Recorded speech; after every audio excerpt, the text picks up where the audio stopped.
Chocolate female plugs, Kanye shrug, hitting numbers that matter. Thank you for tuning to Black Fathers Initiative of Cleveland. Really appreciate the love. Make sure you click the link in the bio. Like, subscribe. You know what to do. So, we're back. Basically, you know what our page is about. Black empowerment for black men and black women. Covering relationships, of course.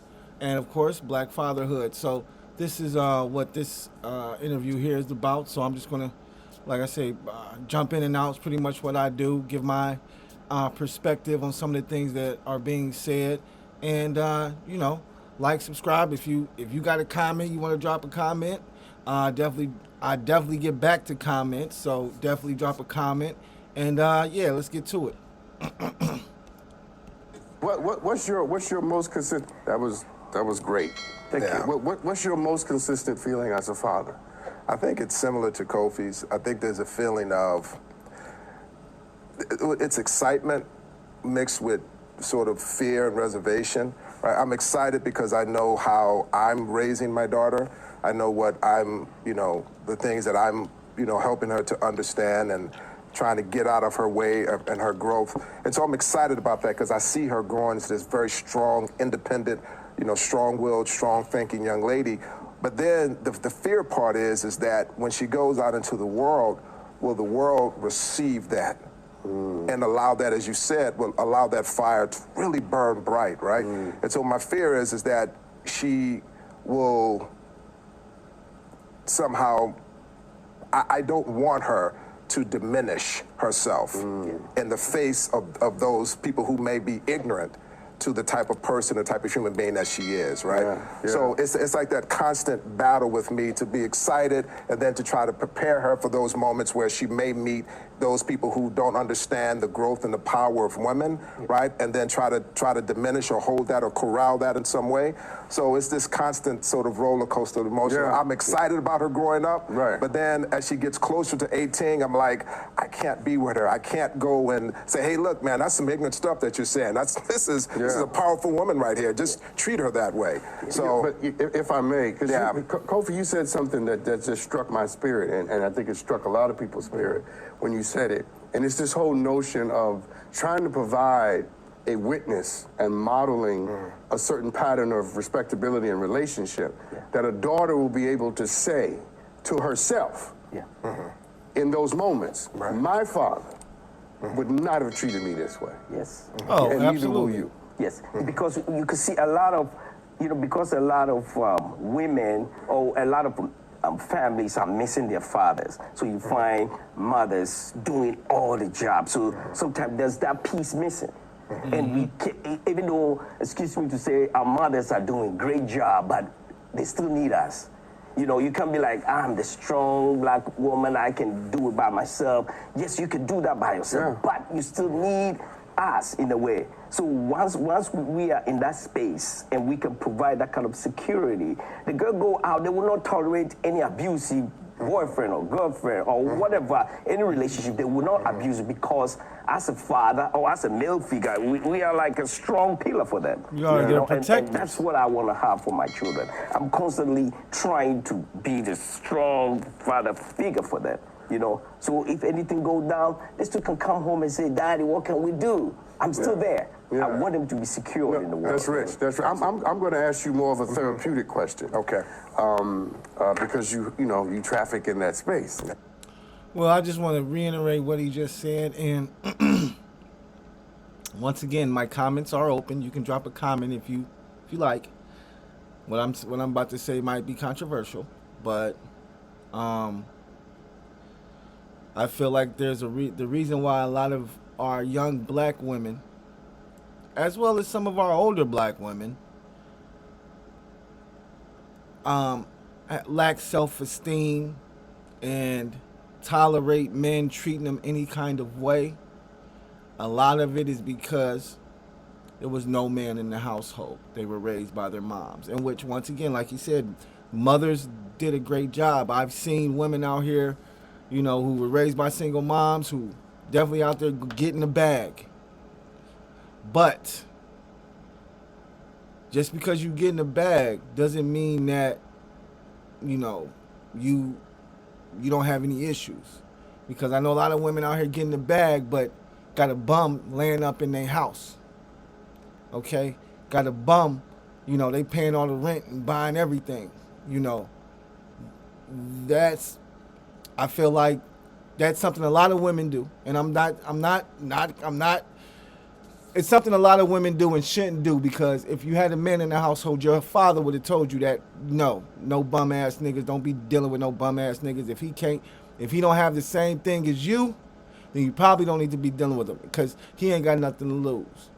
You want to deal with individuals who have something to lose just like you do. That's what something I was told. You know what I mean? When it comes to relationships. Because when you're dealing with an individual that ain't got nothing to lose, those are the individuals that beat on you and, you know, break your stuff and just, you know, are very insecure, okay? Because once again, they don't have anything to even keep you there. So only thing they can do is try to manipulate you and physically make you stay.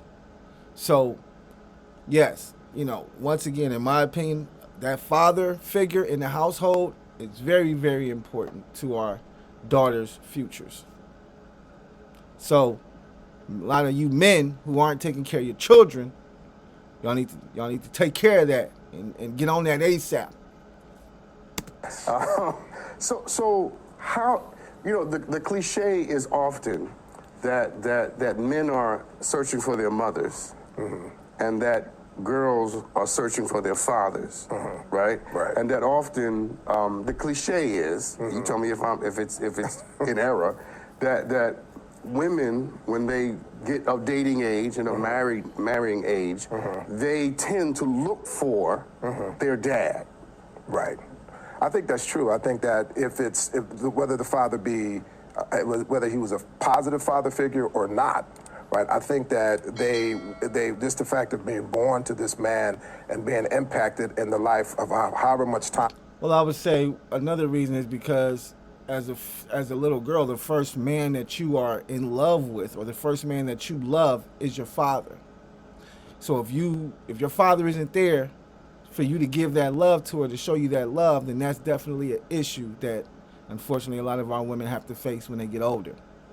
And they spent around that person, that they do gravitate towards that. And the unfortunate thing is, if they had a negative experience, if the father was derelict in his duties, or the father was abusive, then they will be conditioned to wanting and to receiving that, right? If I may, continue that thought in a second. When you say abusive, you don't just mean hitting or verbal, just the patterns of silence, of distance. Right. Abuse, it's a spectrum, right? So, I mean, on the far end of the spectrum is definitely physical abuse. Right. But abuse can be neglect. Abuse can be just not showing warmth. Right. Abuse can be, it could be third party. It could be the child watching the father being abusive to the mother. Right. Right. So I think all of those things, there's so much stimuli that a child takes in during the course of their life. They're watching, they're downloading all of this information. And so when they become of age and they go out, even if they know that this is not the type of person that you're supposed to be with, it's been encoded in their mind so much that now they're saying, you know what, there's something attractive about that. That's rich. And they don't even understand why it's attractive. They don't understand the attraction. They don't. They should be clapping, and that's rich. That's rich. But that's why it's important that what Kofi said, I think it's so important that he says that, just reinforcing, you know, how the intonation, right? Because you're going to get upset in front of your child, right? That's going to happen. But if you're forceful with that, and then you do that on a consistent basis, and you back your child down, your girl child down, then she's going to get conditioned that if someone raises their voice like that, I need to diminish and then back away. Even if it's something that they should be doing, that's right. So, that's interesting. It really is. Let me ask you this. I agree and disagree. Who taught you how to be a father? My father. I don't think anybody taught me how to be a father. I just feel like I grew up in a space where my father, I don't have a good relationship with my father in terms of like holding me and being the daddy, but I know he was there. But my older brothers were saying that my father was the great daddy. He was taking us to church. Probably when it get to my time, he was already tired. So I don't feel that connection there. So that is where I feel like I want to feel that vacuum for my children. How did you learn it? How did I learn? I don't think it's just natural. I don't think you just Nah, learn bruh. it. You learn I from just your feel father. Like I know it in the sense that by looking at what Now that's my kind dad of crazy was, why I he don't would wanna say be something like that. You got to give your So it's father like you learn some from credit, something bro. that you don't want to be like that. Obviously, he It's doesn't. because I'm gonna have to say, and I don't know this man, and I'm not gonna, but I'm just saying from what he's saying, doesn't sound like he had a good relationship with his father. Doesn't sound like he has a good relationship with his father now. But and I hate the fact that he didn't give his father any. He said, "How did you learn how to be a father?" He's like, "I don't know. I think it was natural." No, bro. You had a father in the home, okay? Regardless if you liked how he treated you or not, he was there, and there was things that he showed you and that you looked at and that you picked up so that you became a man and a father as well. Now, what it sounds like is you didn't like the way he treated you, so you said, "Okay, you know what? I'm going to take the good things I got from my father, which was probably coming home or being there with the kids, because if your brothers is saying he was a good father and you're like, well, I don't remember that, and it sounds like you was the baby, then you're right, he probably was tired and he probably didn't do as much with you as he did with them, but he was still there, because if he was there for your brothers and he's there for you, he was a male in the house. Now, he may not have been that much of a father, but he was a male in the house. And a lot of times, just having a male in the house around, just that aura, just that manliness, that yelling, that, hey, sit down, that discipline in the house is enough to give you some type of ideology of how a father is supposed to be. So I hate the fact that he would actually sit there and say that he doesn't know how he became a father, bro. I mean, why he's such, whatever. Your father, bro. You had a father, bro. because my father, I would say he was a player, right? So as a player, he was there, but that emotional attachment wasn't there because he was always trying to go somewhere, and my mom was always in emotions, very pain. Oh, so I'm okay. like, when I got married, I'm like, I don't want my wife to go through that stage. So therefore, I'm gonna be there, okay. and by helping your wife to be good, it helps the children as well. So by being kind to my wife, being there for her, I'm also helping my children. Yeah, I get it. So it's like what I don't Sound like he want might to have some happen issues with is his what I father have because his become. father was. So Mark, It sounds like, unfortunately, his father, like he said, his father was a player. His father was running the streets. Sound like his father was there for his brothers, but wasn't there as much for him. Maybe at that time the father had started, running around or whatever. But he was still there in some shape or form, and that's what I'm saying. Like, when you talk about, like, it's people out there who never ever met their father. Like, can you believe that shit? Like, that's hard for me to believe that people have never ever ever met their father. But it's true. People have never ever met their fathers. And that's sad. You know what I'm saying? That's really sad that there's people out there who never ever met their fathers. And that's traumatizing. And I'm quite sure most of it is through the black community, where we're the ones who, probably have the most issues with missing fathers in the home. But yeah, I mean, as a father, my mentality, I learned how to be a father from my father. My father didn't have a father, okay? So the way he raised me, now he can say, because his father wasn't there at all. So I could see him saying, well, I didn't know how to be a dad. But what he did know was he wanted to be there for his son. He didn't want to be like his father. So he was like, I'm going to be there for my son. Now, as I, grew up and I've gotten older and became a father, I took the things from him that I felt were great, that, and a lot of it is the discipline, the sternness, the strictness, the structure, going out there and doing what you have to do. That type of mentality is what I got from him. Now, when we were coming up, once again, he didn't have a father, so as well as I was the first child, my mother did, and he was married to my mom, so they were both raising me on, you know, on their own, first child, so they both made mistakes. But as I got older, I was like, okay, I'm not going to make those same mistakes. Now, I'm going to make mistakes because nobody's perfect. But there's some things in there that my parents did to me that I felt kind of, you know, upset me, or, you know, emotionally may have traumatized me or made me feel some type of way, where I'm like, okay, I'm not going to say those things to my children because I don't want my children feeling the way that I felt when my parents said them to me. You know what I'm saying? So those are the type of things that you think about as you become a parent, as when you had other parents where you're like, all right, yeah, my parents were great. Like, I can't say my father was a bad father or anything, but nobody's perfect. So there was definitely things that he did and my mother did that I felt, hey, this is crazy. Like, y'all really gonna say that to me? Y'all really gonna treat me like this? Even though, once again, they're just new parents. They're just parenting.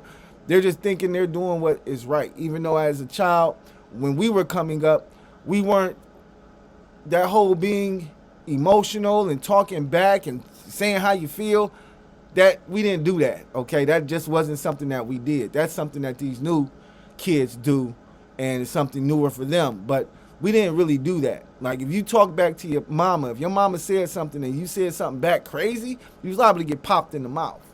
Even if you were just trying to express yourself. Like, mama didn't care. Mama said, shut up. Well, mama, pop, right in the lip. Lip busted. Oh, goddamn, bust my lip. I mean, that's how we was raised. Whereas nowadays, these kids talk back, you had to knock a kid out because you be like, shut up before I smack you in your mouth. But mama, Jim, shut up. But I'm telling you, boy, I said up. Like, they keep going. Like, I be having to tell my son, like, boy, if you don't shut up, like you got an excuse for everything. You got a rebuttal for everything. Like, yeah, you must want to be a lawyer when you grow up or something. Because, nigga, every time I tell you something, you got something to say about it. And he's only 6. You know what I mean? Like, so I'm already like, hey, you can talk. You know, I don't mind you saying what you want to say. But best believe I have the last word. And what I say goes. So, yeah, you can express yourself, and I'm going to listen. And if you say something that moves me, then maybe something might happen. But more than likely, I'm just listening to what you got to say. I'm just being, in so many words, I'm just being nice. I'm just being cordial. Because, see, our parents didn't even listen to what we said. They told us to shut up and be quiet. And that was that. I just don't tell my son to shut up and be quiet until after he's done saying what he has to say. Then I tell him, all right, whatever, bro. Be quiet. I ain't trying to hear all that. So, just a little difference, man. Just a little difference. But, once again, this is the Black Fathers Initiative YouTube. Make sure you guys go check out our website, www.blackfathersofcleveland.com, seeing some of the things that we're doing in the community, as well as you guys can also donate. We are a 501c3 nonprofit organization. And, yes, this is our YouTube page, and we will be transitioning from this. I'll probably still be doing these on a consistent basis, but we also want to transition this into a whole YouTube podcast page where we pretty much talk about the same things, you know, things in the black community, things that help black women and black men have better relationships with each other, as well as, you know, being better fathers to our children, and, you know, we're pretty much pushing, man. I don't care, bro. If you have a child, you need to be in that child's life, period. Whatever you need to do, whatever steps you need to take to be in that child's life, you need to take. I don't care what the baby mama say. I don't care what the baby mama do. You need to be in your child's life, period, as a father. There's nothing to discuss. Dads out there, get on your job. And the reason I'm saying this is because I literally had a conversation with a young lady.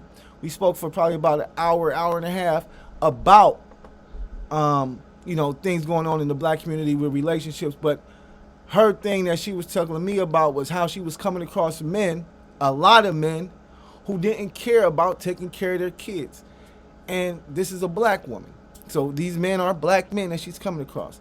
And that just made me so sad, because I'm like, we need to be in our children's lives the most right now, because our children are growing up and, you know, they're being traumatized and they're going through all types of issues, and they don't have nobody to turn to. They don't know what to do because they don't have a father figure in their life. Like, don't get me wrong, a mom is a mom and she's gonna do what a mom does, but there's nothing like a dad. That's why they are dads and they're fathers. So, you know, we got to step it up as black men and do whatever it takes to be in our children's lives. We have to put our issues aside with the baby mamas, and if you got to take them to court to get joint custody or do whatever you got to do, but we got to start, you know, we got to start taking care of our kids and being in our kids' life. That's just the bottom line. So appreciate the love. Make sure you guys like, subscribe.